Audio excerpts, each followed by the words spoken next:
The pills, the bottles, and the needles were not weak. They were the price of admission, dispensed by studio doctors, budgeted by studio accountants, and hidden by studio publicists who had the press on speed dial. An entire generation of the most talented, most adored human beings who ever lived were being chemically managed like equipment, and almost nobody tried to stop it. The factory that ran on pills, 6 o'clock in the morning. The car from the studio is already waiting at the gate. On the nightstand, 2 pills, one white, one yellow. The white one is for the camera. The yellow one is for later, when the shoot ends and the body needs to be convinced that sleep is still possible. This is not an unusual morning. This is every morning. This is the system. To understand what happened to the stars of Hollywood's golden age, you have to first understand what Hollywood actually was. Not the dream, the machine.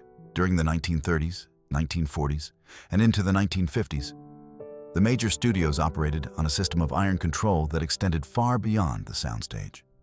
MGM alone kept more than 200 performers under contract simultaneously. Paramount, Warner Brothers, Columbia, RKO. Together they managed a performing population that was expected to be available, camera-ready, luminous, and cooperative 6 days a week, 50 weeks a year. These were not employees with reasonable hours and protected rights. They were investments. And investments were expected to generate returns on schedule, regardless of what was happening inside the human being attached to the face on the poster. The question the studios faced was a purely logistical one. How do you keep a human body performing at peak capacity indefinitely? How do you ensure that a star who finished a picture on Friday is ready to begin another one on Monday? How do you manage exhaustion, anxiety, weight fluctuation, and the ordinary fragility of human beings when those human beings are the foundation of a multi-million-dollar industry? The answer, it turned out, came in 2 colors. One to wake you up, one to put you to sleep.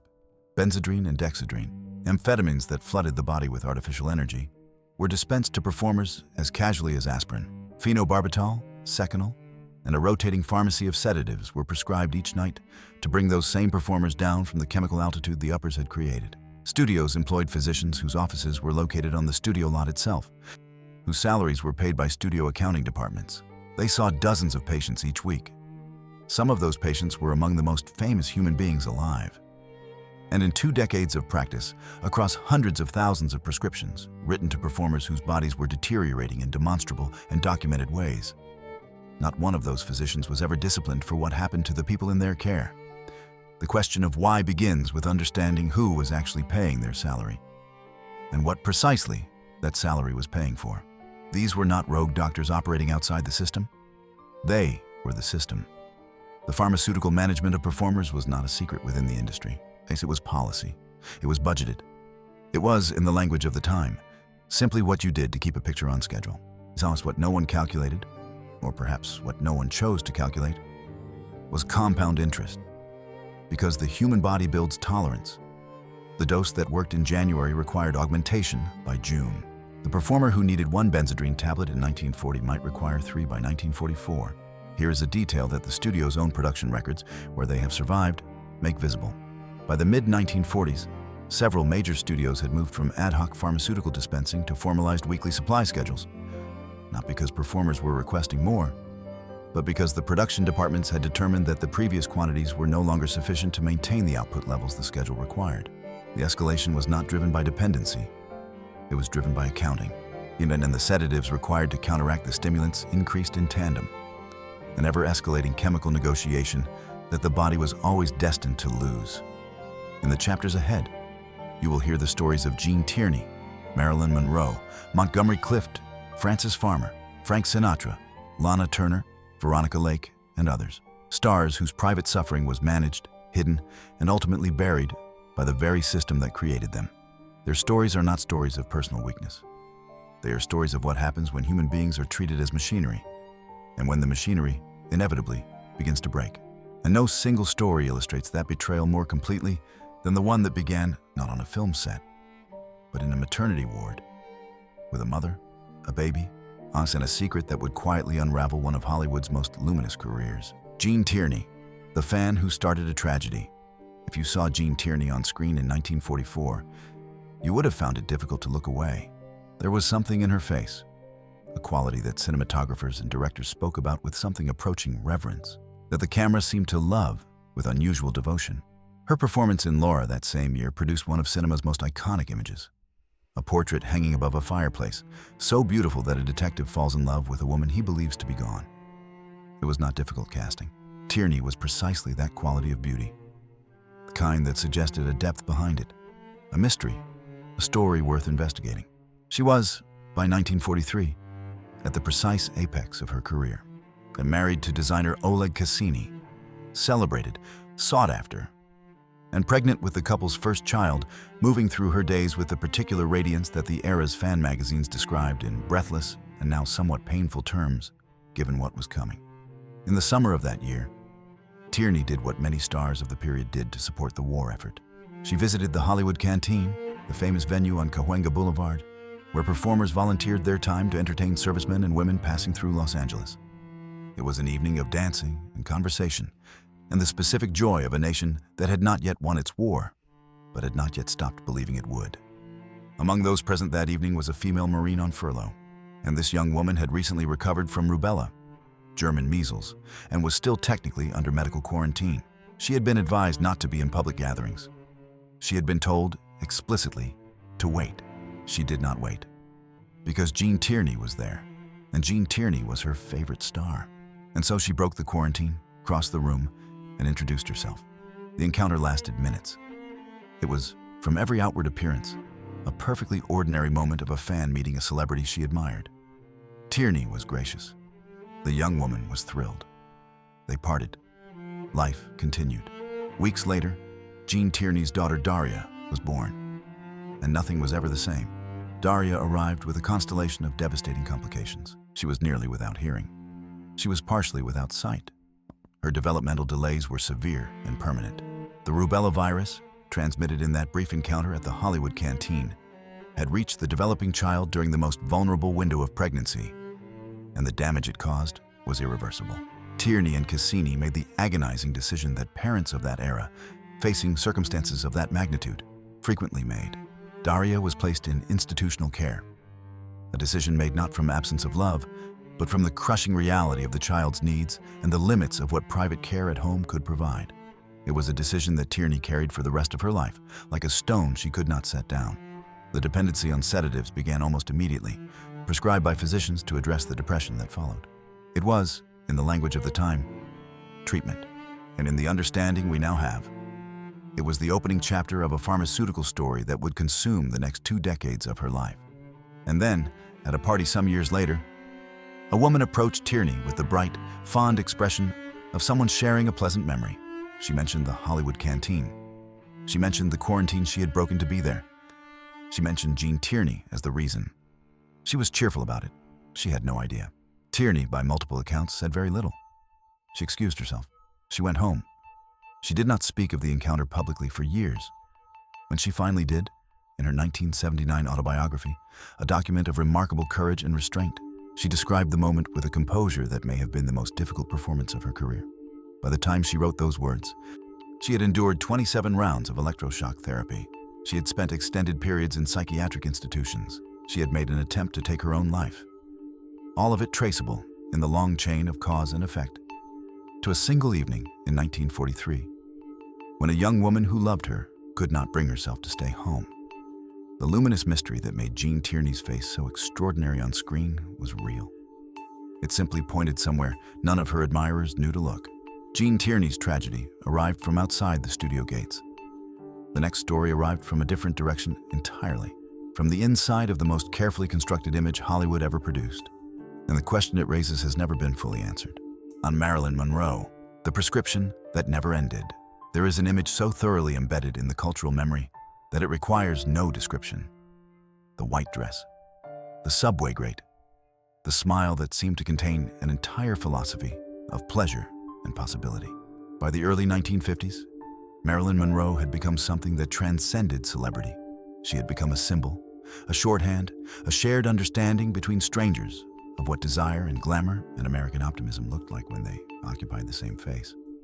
What the symbol concealed was a woman who had been institutionalized as a child, who had moved through 11 different foster homes before the age of 16, who had developed, through sheer psychological necessity, an extraordinary capacity to perform safety and confidence she did not feel.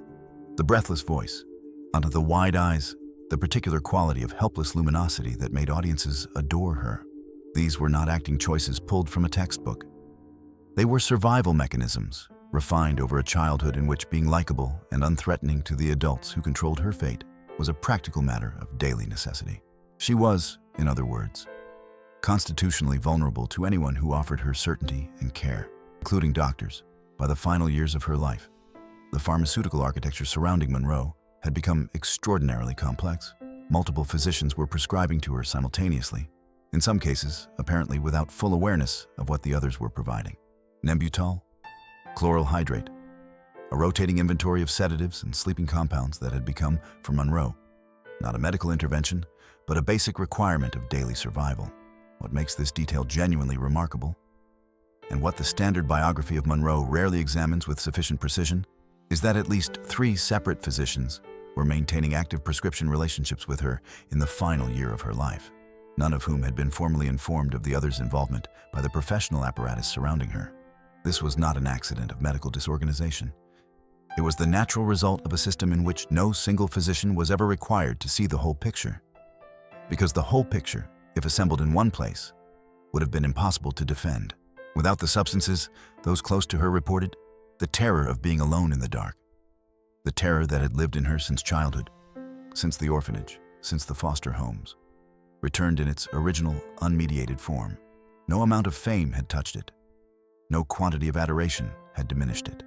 The prescribed compounds were the only thing that made the nights manageable, and the studios, the publicists, and the doctors whose offices sat within the professional apparatus surrounding her had every incentive to ensure she remained functional rather than to address the underlying causes of why she needed them.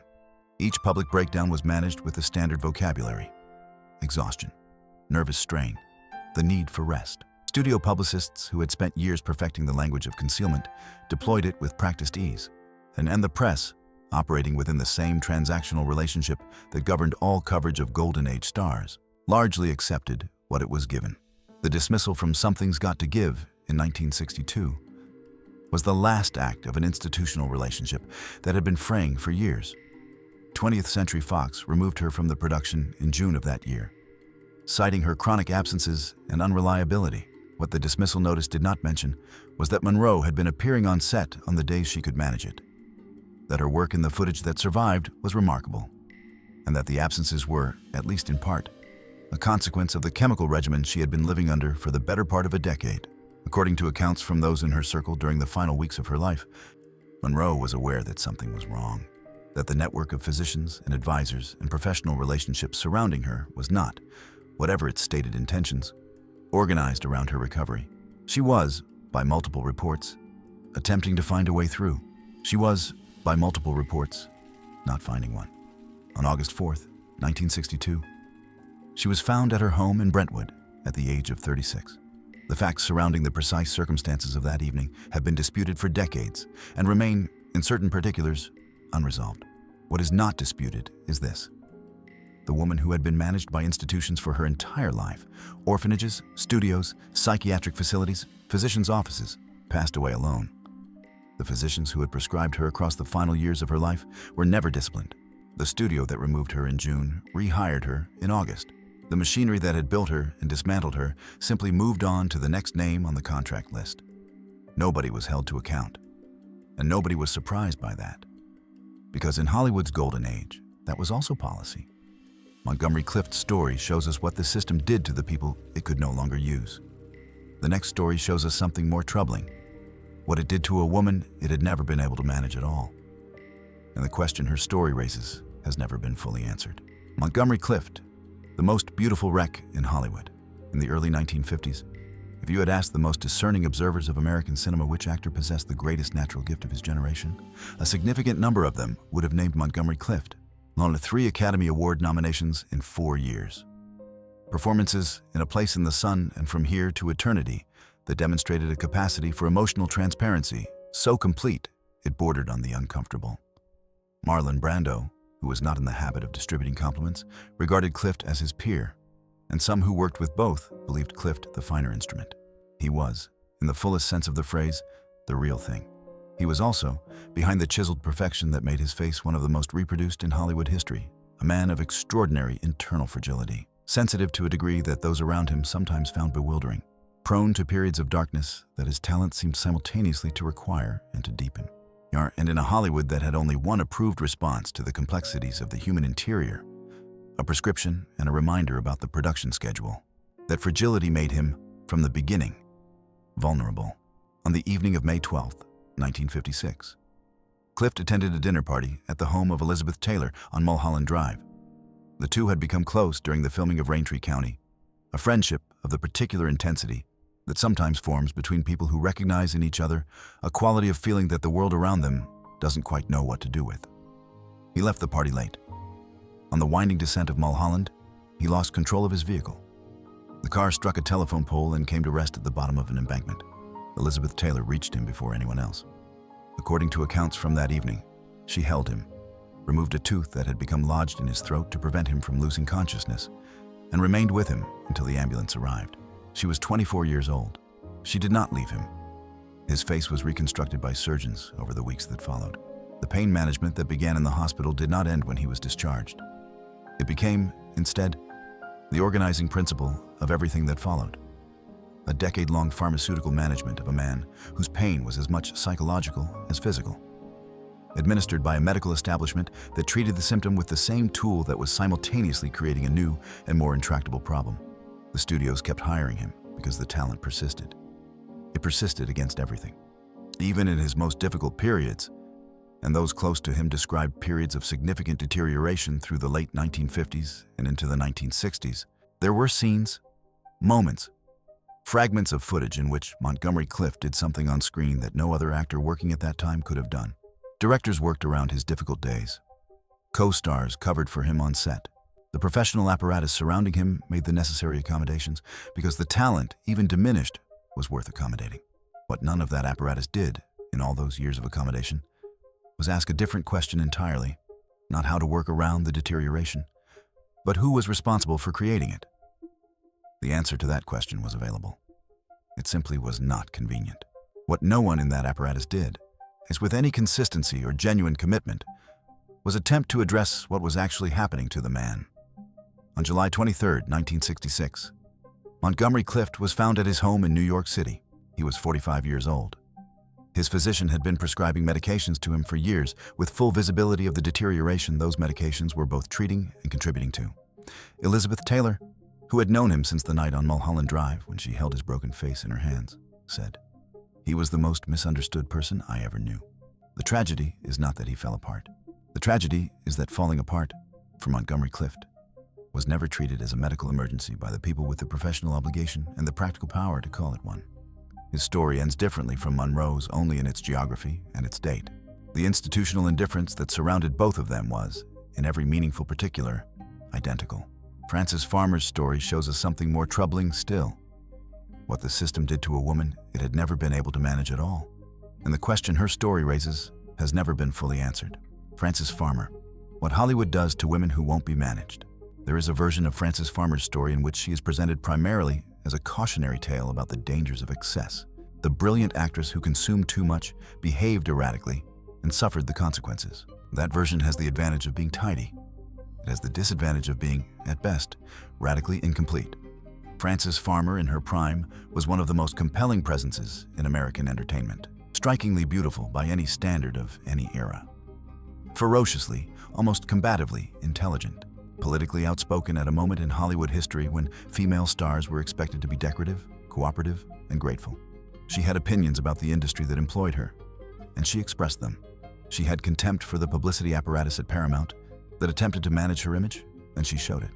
She had a politics that made studio executives deeply uncomfortable, and she did not conceal it. She was, in other words, a woman who had everything Hollywood wanted to sell, and none of the compliance it required in return. And in the studio system of the 1940s, that combination was not merely inconvenient. It was, in the most practical sense, a problem that required a solution. The spiral, when it came, involved confrontations with law enforcement, public incidents that the press covered with the particular relish reserved for women who had stepped outside the approved boundaries of feminine behavior, and ultimately, commitment papers signed by her mother. What followed over the next several years was a series of institutionalizations that transformed Frances Farmer in ways that no one who had known her before could entirely account for, by reference to the ordinary progression of illness and treatment. She received insulin shock therapy. She was subjected to repeated institutional confinement. And according to some accounts that historians have disputed and that are presented here specifically as contested rather than confirmed, she may have undergone a transorbital procedure that was, in the 1940s, prescribed with a casualness that later generations would find difficult to comprehend. The historical record on this specific point is genuinely unclear. Biographers have argued both sides with access to the same sources and reached opposing conclusions. What is not contested is the result. The woman who emerged from those institutions in the late 1940s was recognizable as Frances Farmer, in the way that a photograph of a place is recognizable after something has happened to the place itself. The surface features were present, the quality that had made her extraordinary. The fire, the resistance, or the intellectual combativeness that had made Paramount's executives so uncomfortable was gone. And what is perhaps most telling is the specific sequence of events that preceded each institutionalization. In every documented instance, a confrontation with the studio apparatus preceded a psychiatric intervention, not a medical crisis, a professional conflict. The pattern does not prove intent, but it demands a question that the institutions involved were never required to answer. She became, in the decade that followed, a regional television host in Indianapolis. Cooperative, pleasant, entirely manageable. She passed away from esophageal cancer in 1970. The question her story leaves permanently open is the one that the institutions involved were never required to answer. Was this a woman brought low by substance dependency? Or a woman brought low by a system that used substance dependency as the justification it needed to take everything from a woman who had refused to surrender it voluntarily? The answer has consequences that extend well beyond Frances Farmer. Because the tools available to that system, the commitment papers, the institutional authority, the medical imprimatur that could transform defiance into diagnosis, were not unique to her case. They were available whenever they were needed. And in Hollywood's golden age, they were needed with a regularity that the history books have been slow to fully acknowledge. If these hidden stories of Hollywood's golden age are new to you, if you have spent your life loving these films without knowing the cost of making them, this channel exists for you. Every week, we return to the golden age with the same honesty we have brought to tonight's stories. The history is real. The people were real. Subscribe so that the next chapter finds you when it arrives. Frances Farmer paid the highest possible price for defiance. But not every star who suffered did so in darkness and obscurity. Some of the Golden Age's most celebrated names, men whose version of cool was practically a religion, were hiding the very same crisis behind the most glamorous facade Hollywood ever constructed. Frank Sinatra and the Rat Pack. Dependency wearing a tuxedo. There is a moment in the mythology of the Rat Pack. And it is mythology as much as history, deliberately constructed, yet carefully maintained, that captures everything about how Hollywood's golden age treated substance dependency when it wore a tuxedo instead of a hospital gown. The Copa Room at the Sands Hotel in Las Vegas, 1960. Frank Sinatra, Dean Martin, Sammy Davis Jr., Peter Lawford, Joey Bishop. The cigarettes, the whiskey glasses that never seemed to reach empty. The studied looseness of men who appeared to be perpetually, effortlessly, magnificently above the ordinary concerns of ordinary life. The press covered it with the vocabulary of aspiration, cool, style, the way a real man lived. And an entire generation of American men absorbed the lesson without knowing they were being taught one. Nobody called it dependency. Nobody called it a crisis being managed with alcohol and prescribed substances. They called it the Rat Pack. They put it on album covers. They sold it as a lifestyle. Meanwhile, behind the mythology, the accounting was running. There was a night in 1951, documented in the testimony of those who were closest to him, when Frank Sinatra, the most confident man in American entertainment, sat alone in a room in a state that the public performance of Sovereign Cool had never once suggested was possible. Following the collapse of his relationship with Ava Gardner, the love of his life, by most accounts, including his own, Sinatra reached a point of personal despair that some biographers have documented as including a deeply troubling personal episode, an incident that studio publicists ensured never reached the newspapers that would have run it on the front page. The rages that those who knew him across the multiple decades described with the careful language of people protecting someone they cared about. The rages increased in frequency and intensity in direct relationship to his consumption. The picture that emerges from the accumulated testimony is of a man whose private behavior was often a significant distance from the sovereign cool of the public image. But of the three men at the center of that mythology, the one whose relationship with the bottle was most genuinely surprising was not Sinatra. It was the one who appeared to be most thoroughly defined by it. Some who worked closely with Dean Martin over the years have suggested that Martin was, at least in certain periods of his career, performing intoxication more than experiencing it, playing the character of the charming drinker for audiences who had been sold that character as inseparable from his appeal. The irony is almost too complete. A culture that romanticized alcohol dependency so thoroughly that a man could build a performance career on pretending to be what his colleagues were actually living. Sammy Davis Jr.'s own struggles deepened following the automobile accident in 1954 that caused him to lose sight in his left eye, an incident that left him with physical pain, a transformed appearance, and a vulnerability that the substances available to him in the world of mid-century Las Vegas entertainment were ill-equipped to address in any lasting way. Three men, three different relationships with the substances around them. The one shared mythology that dressed all of it up in a tuxedo and sold it as the definition of a life well lived. What the mythology cost them in private is visible in the later chapters of each of their lives. Those who knew Frank Sinatra in his final years, who were present when the private accounting of decades became impossible to conceal behind the public performance, described a distance between the man and the image that had become, by then, unbridgeable. The confusion, the outbursts that arrived without warning. The sovereign cool of the Sands Hotel had an address. The men who had built it paid the mortgage, and the payment schedule ran longer than any of them had anticipated when they agreed to the terms. The mythology outlasted the men. What the mythology could not do was follow them home. That the Rat Pack made the whole world want what they were selling. But behind every mythology, there are real human beings paying real prices. And sometimes the price is everything, including the career, the safety, and in one case, the well-being of the person closest to them. Lana Turner. When glamour becomes a cage.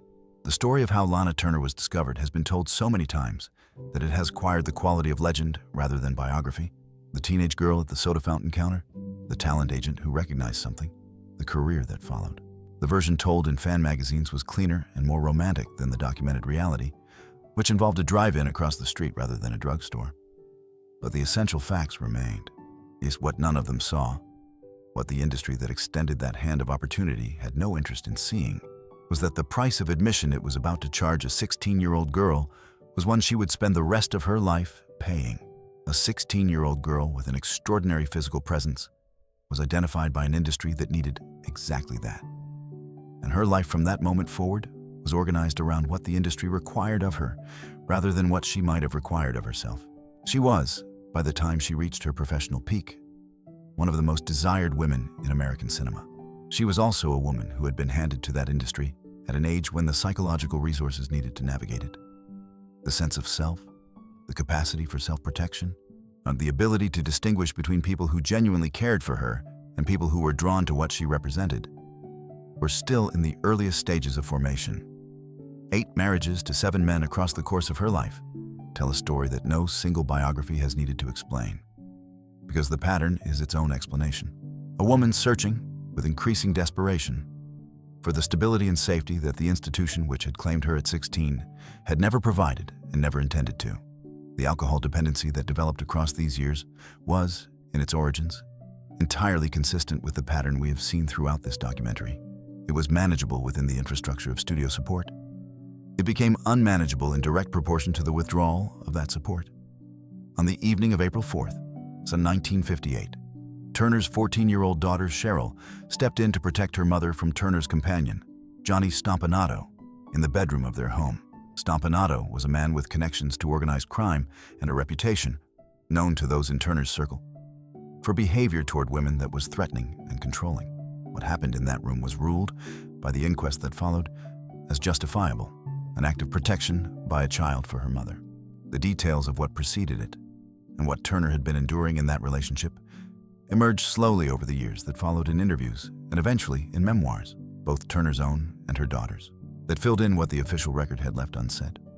The studio's response to the incident was a precise demonstration of how the Hollywood machine operated when a crisis coincided with a commercial opportunity. Peyton Place, the film in which Turner had given one of her finest performances, was in release. The morbid public fascination with the Stompanato story drove audiences to theaters in numbers that the picture might not otherwise have achieved. Turner's private anguish was, in the most literal possible sense, monetized, converted by the machinery that had been drawing income from her since she was 16 into box office receipts, almost before the inquest had concluded. That is not a coincidence of timing. That is an industry functioning exactly as it was designed to function. Her alcohol use deepened in the aftermath, as it had deepened after each previous crisis, in the absence of anything more useful being offered by the system that had been drawing income from her since she was 16 years old. She found her way, eventually, to periods of sobriety, to a memoir written with a candor that surprised readers who had expected careful management, to a later life that contained, alongside its considerable difficulties, genuine moments of peace and connection. Her daughter Cheryl, who had carried the weight of that April evening for decades, eventually wrote her own account, one that honored her mother's complexity while filling in the spaces Turner herself had chosen to leave empty. Lana Turner endured. She found her footing, told her story, and lived to see her grandchildren. But the next woman in our story was not given that chance. Because some stars simply vanished. Not in scandal, not in tragedy, but in something quieter, and in some ways more heartbreaking than either. Veronica Lake, the star who disappeared in plain sight. There is a specific kind of forgetting that Hollywood reserves for women who were, at their peak, genuinely iconic. It is not the dramatic forgetting of scandal or a sudden end. It is something more gradual and in its own way, more cruel. A slow withdrawal of attention that leaves the person who occupied the icon's place standing in a room where the lights have been turned off one by one until the darkness is complete and no one quite remembers when it happened. Veronica Lake, in the early 1940s, had an image so culturally powerful that the United States federal government formally requested that she change her hairstyle. The peekaboo wave, blonde hair falling across one eye in a manner that was simultaneously practical and deeply glamorous, had become so widely imitated by women working in wartime factories that the industrial safety consequences were, by official determination, significant. Female workers were suffering injuries on machinery while attempting to replicate the look of a film actress. The government asked her to change. She did. That is the kind of cultural power that exists at only one altitude. Her films with Alan Ladd, The Glass Key, The Blue Dahlia, defined a particular quality of cool feminine mystery that the noir genre required, and that Lake provided with a naturalness that made it look effortless. It was not effortless. It never is. The alcohol dependency that developed across her peak years was, unlike so many of the stories in this documentary, contained by the institutional scaffolding of studio management for as long as that scaffolding remained in place. When Paramount's interest in Veronica Lake faded, as studio interest always faded, eventually, from everyone, the scaffolding came down. The 1950s passed in a diminishing sequence of television appearances, dinner theater engagements, and the kind of financial difficulty that the distance between a star's former income and their current earning capacity reliably produces. And then, in 1962, a journalist for a New York newspaper received a tip. Veronica Lake was working at the Park Lane Hotel in Manhattan as a cocktail waitress, serving beverages to guests who, in some cases, had no idea who she was. The reporter found her. She gave the interview. She was composed, direct, and possessed of a dry wit that the years had apparently not diminished. The story ran in papers across the country. For approximately 2 weeks, the world remembered Veronica Lake. Editors ran archival photographs alongside the hotel snapshots. Think pieces examined the cruelty of Hollywood's treatment of its female stars. And then, as these recoveries of public attention almost always do, the coverage faded. The world moved on. Veronica Lake went back to work. She passed away in 1973 at the age of 50, from hepatitis complicated by the alcohol dependency she had carried for decades. Her final years were spent in Vermont, in a quietness that was the complete opposite of the cultural noise that had once surrounded her image. She left behind a memoir written in the same voice she had shown that reporter in the Park Lane Hotel, direct, composed, without self-pity, and without the bitterness that might have been entirely understandable given the circumstances. What happened to the Paramount executives who made the decisions that determined the shape of Veronica Lake's final decades? They retired. They received industry honors. They were celebrated at the same galas that had once featured the woman whose career they had discarded when it was no longer convenient. Their names are in the history books for reasons that have nothing to do with Veronica Lake. That asymmetry is not an accident. It is the system working precisely as it was designed to work. Veronica Lake faced her ending with grace and without complaint. But not every star who endured the crisis came through it quietly.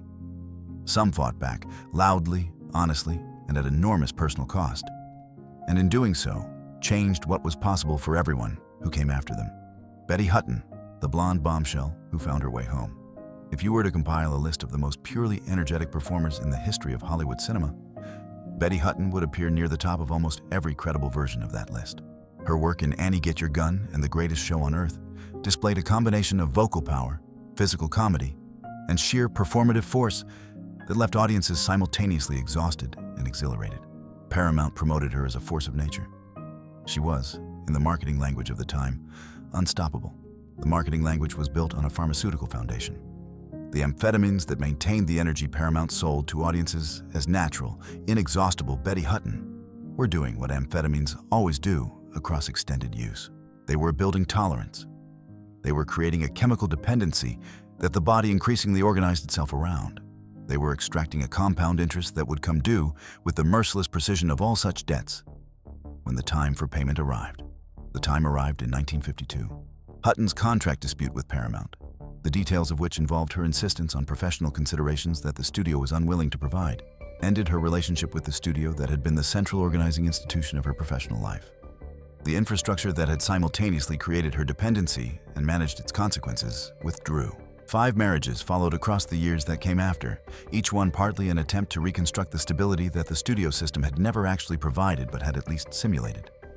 Financial ruin. A profound personal crisis that she later discussed publicly with the directness of someone who had decided that the truth was worth more than the carefully managed version. The slow, then accelerating disappearance from public life. By the early 1970s, Betty Hutton was essentially invisible. In 1974, a Catholic priest named Father Peter McGuire answered the door of his rectory in Rhode Island to find a woman standing on the step. She was 53 years old. She asked if there was any work she might do. She became their cook and housekeeper. She got sober. She reconnected with her daughters, from whom the years of difficulty had created distances that sobriety and time and genuine effort began slowly to close. She reconnected with her faith. She reconnected with something in herself that the years of pharmaceutical management and professional pressure and the specific cruelty of being discarded by an industry that had extracted everything it needed from her had not, as it turned out, entirely eliminated. In the interviews she gave in her later years, and she gave several, or with a candor that made them remarkable documents of what endurance actually looks like from the inside. She spoke about the rectory years with a warmth and specificity that made clear they were not a footnote to her story, but its culmination. The thing the whole preceding narrative had been moving toward, through all the noise and the brightness and the dependency and the losses, was a quiet kitchen in Rhode Island where the work was simple and the days were manageable, and nobody required her to be unstoppable. She passed away in 2007 at the age of 86. She was one of the very few in this documentary who found genuine peace. More remarkably, she lived long enough to know that she had found it. Which of these stories has stayed with you most? Leave a comment below and tell us which Golden Age Hollywood star or era you would like us to explore next. We read every response, and your suggestions shape what this channel covers. Betty Hutton found her way home, but her story raises the question that has been quietly waiting beneath every chapter of this documentary. How did all of this happen? Who prescribed the pills? Who buried the evidence? And who decided that the careers of these beloved stars were worth more than the people living them? The men behind the curtain, doctors, publicists, and the architecture of silence. Howard Strickling kept a direct line to every major newspaper editor in Los Angeles. When something happened on a studio lot, or to a studio asset, which amounted to the same thing, Strickling's call arrived before the reporter's notebook was open. He did not threaten. He did not need to. He simply explained what the story was and what it wasn't, and reminded the editor of what a cooperative relationship with MGM was worth. He had been doing this since the 1920s. By the time the Golden Age reached its peak, the information architecture he had built was so thoroughly embedded in the professional relationships between the studio and the press that it no longer required his active management. Everyone in the apparatus understood the terms. The understanding did not require articulation. Every story in this documentary had the same ingredients: a vulnerable performer, a willing physician, and a publicity apparatus so thoroughly constructed that millions of devoted fans watched their favorite stars deteriorate across years and decades without ever being told why. The studio physician was not an aberration in the Golden Age medical landscape. It was a recognized professional role occupied at every major studio by doctors who understood, with clarity, the terms of their employment. Their offices were located on studio lots. Their salaries were paid by studio accounting departments. Their patients were, in the most relevant professional sense, studio assets, and the studios collected the accounting of their care, drawing it from the performers themselves while ensuring the physicians understood exactly what a cooperative professional relationship required. As tolerance built and dosages escalated, the system accommodated the escalation rather than examining its cause. The studios located physicians who were willing. The physicians prescribed what was needed. The performers deteriorated on schedule. When one physician grew uncomfortable with the quantities being prescribed, the studio's considerable organizational resources were available to locate a physician who was not uncomfortable. The practice later described in testimony and in memoirs by those who witnessed it operated like the best designed systems, without requiring explicit instructions. Everyone involved understood what was needed. The understanding did not require articulation. The publicity architecture that protected this system was equally sophisticated. Men like Strickling maintained direct personal relationships with newspaper editors, gossip columnists, and the editors of fan magazines across the country. And they operated a system of mutually beneficial exchange that is now recognized as one of the most effective information management operations in American cultural history. Studios provided access. The exclusive photographs, the cooperative interviews, the orchestrated moments of apparent intimacy between star and audience that fan magazines required to sell copies. In exchange, unflattering coverage was removed. Incidents were buried. The language of concealment, exhaustion, rest cure, nervous condition, creative differences became so standardized that audiences absorbed it as the natural vocabulary of Hollywood life without ever being informed that it was a code. Gene Tierney's institutionalizations were described in available coverage as voluntary periods of rest. Montgomery Clift's increasing professional unreliability was framed, when it was mentioned at all, as the intensity of a serious artist. Marilyn Monroe's multiple simultaneous prescribing physicians operated in an environment in which the press had no incentive to investigate and every practical incentive to look elsewhere. The system did not collapse from internal pressure or journalistic exposure. It dissolved, gradually and incompletely, as the studio contract system itself dissolved in the late 1950s and 1960s, not because anyone in a position of institutional power chose accountability, but because the economic model that had made the system necessary changed around it. The stars were released from their contracts. The institutional infrastructure that had both managed and concealed their dependencies withdrew simultaneously. The physicians retired. The publicists moved on to other clients. The relationships with the press continued in modified forms. The studios collected the accounting of what they had done. They paid it in the currency they had always preferred. Other people's bodies, other people's futures, other people's lives. The people who had possessed the least power to refuse what the system had offered them were the only ones who ever paid a price. That is not a coincidence. In institutional histories of this kind, it almost never is. The system is now visible. The cost is now clear. And what remains, what has always remained, through everything we have uncovered tonight, are the films themselves, the performances, the art that endured the machinery that tried to consume it, on the survivors who spoke and what they changed. In the fall of 1978, a woman sat down before journalists and cameras and said something that no one in her position had ever said before. She said, "I am an alcoholic. I am dependent on prescription medication. The dependency began with a physician's prescription for a legitimate physical injury. I am telling you this because I have concluded that the truth matters more than the image." Her name was Betty Ford. Her husband had been president of the United States. She had spent decades in exactly the kind of carefully managed public role that the Golden Age had perfected. And what she said in that room changed the boundaries of what was possible to say in public about these realities, permanently and for everyone. Her disclosure was not simply a personal act of courage, though it was that. It was a structural event. It changed what public conversation about dependency and pharmaceutical reliance was permitted to include. And the survivors of Hollywood's Golden Age, some of whom had been waiting for decades for the culture to be ready for what they knew, began, finally, to speak. Betty Hutton spoke about the amphetamines, the losses, the rectory, the recovery, all of it, with a directness that the fan magazine era would have found unpublishable and that 1980s interview culture received as revelatory.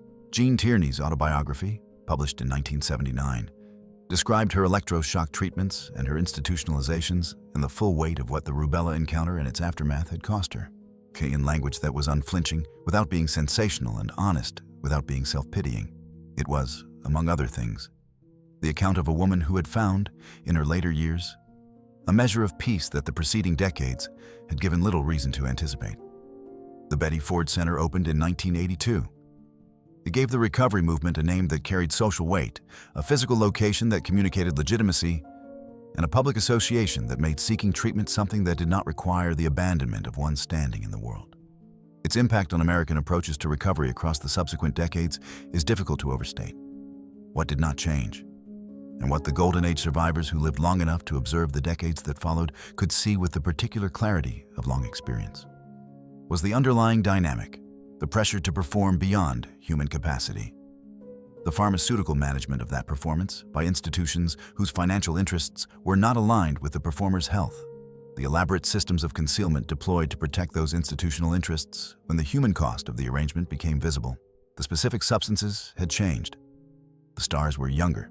The contracts looked different.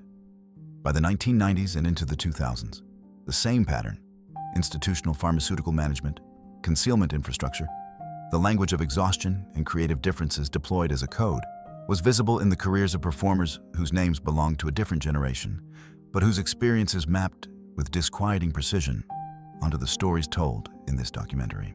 And the Golden Age had ended. The lesson it contained had not traveled forward with the force it deserved.